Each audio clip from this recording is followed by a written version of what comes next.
Sarnoff, and I was one of the people that was in the big snake circle of tents and people, and we were all locked arms and holding tight to each other and facing many, many cameras all the way around us as we sat there.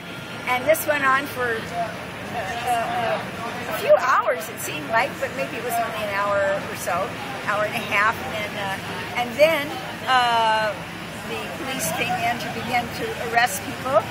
They looked a bit like, some of them looked a little more like Darth Vader than police officers, but that was okay.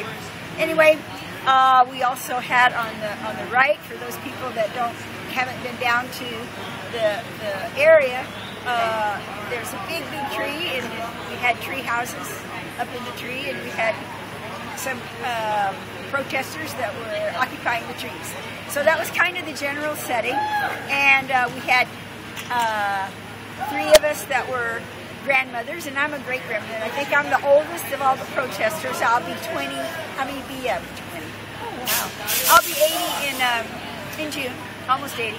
And it's the first time that I committed myself to civil disobedience, and I think the thing that really pushed me to do this is I felt like, you know, this is the fastest growing movement, and has had probably a more profound impact in a very short period of time than anything I've ever seen in all of my life. And I was around during farm worker struggles and civil rights and Century Plaza and lots of things in Southern California.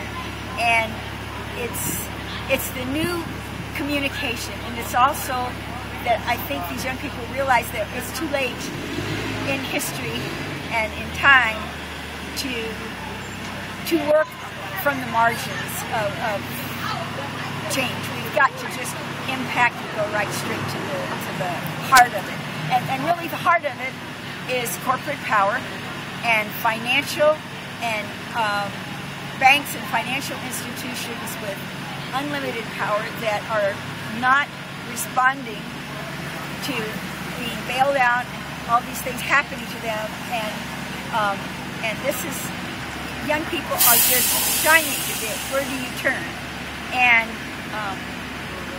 it seems like for every time they try to cut people off and think they put it down, they just rises up again. And some of the brutality up north and in New York, I think that kind of level of brutality was avoided here in terms of a little bit of the magnitude of it, but certainly not, it wasn't avoided. We had rubber bullets used, we had batons, we had the whole, you know, kind of gamut. But from my personal experience, I was not harmed physically, like I was not beaten or, you know, whatever. I was arrested, and my experience in jail, and I think all the people's experience in jail, was a very eye-opening one to realize the feeling of isolation. We had a terrible feeling of isolation and lack of information and being able to connect with the outside world during the time we were there. On the bus? What was it like on the bus for you? On the bus, I had a definite problem with very tight on my hands, and they got a bit bruised and kind of sore here through here. They're better, and you know. Bathroom conditions? And the bathrooms. Well, bathrooms are just toilets in the cell. But I heard on the bus you weren't allowed to use the bathroom. That's what I wanted. Oh, in the park. Well, I was allowed because I was of my age and because I requested it. When I went in, others requested and they were denied, or most of them. And also, there was a lot of really pulling rank when we were first there. That was kind of unsettling for us. Most people hadn't had any experience inside of a jail before, and it's probably, protocol is probably the way they do it, and they're trained to do it, but until you're convicted, it seems to me that one should not be made to feel like a criminal or Were you made to feel like a criminal? Well, a bit when you're, stand here, okay, face the wall, now turn and face this way, and then, it's just the whole process. And I guess I understand it a little bit, but I think it's symptomatic of